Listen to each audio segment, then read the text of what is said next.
আজকে 3 দিন পর বরমশাই বাড়ি আসবে। অলরেডি উনি এয়ারপোর্টে চলে এসছে, ফোন করেছিল।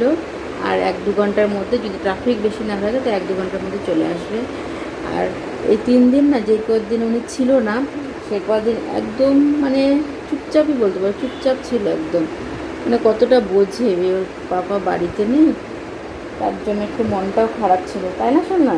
একটু মনটাও খারাপ ছিল না তোমার? এখন খাইয়ে দিয়েছি, এখন ঘুমের করে যাওয়ার পালা। দেখো, ঘুমোবে এখন। তো উনি আসলে তারপরে তো তোমাদের সঙ্গে আবার দেখাবই। সোনা পাপাটার রিয়াকশন তখন তো আবার ভালো লাগবে।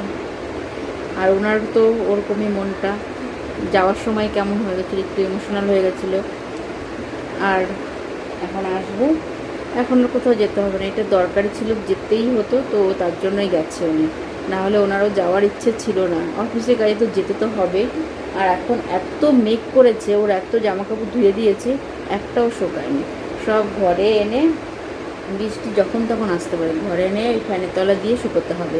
এই বর্ষার মানে একটু বৃষ্টির দিনে এই মানে এই হয়। আর ছোট বাচ্চা থাকলে তো কোনো কথাই নেই। চলো উনি আসুক, তারপরে তোমাদের সঙ্গে পাপাকে আর পাপার বেটুকে দেখাই, ঠিক আছে? ওকে এখন ঘুম পাড়াই আমি। টাটা করে দাও, টাটা।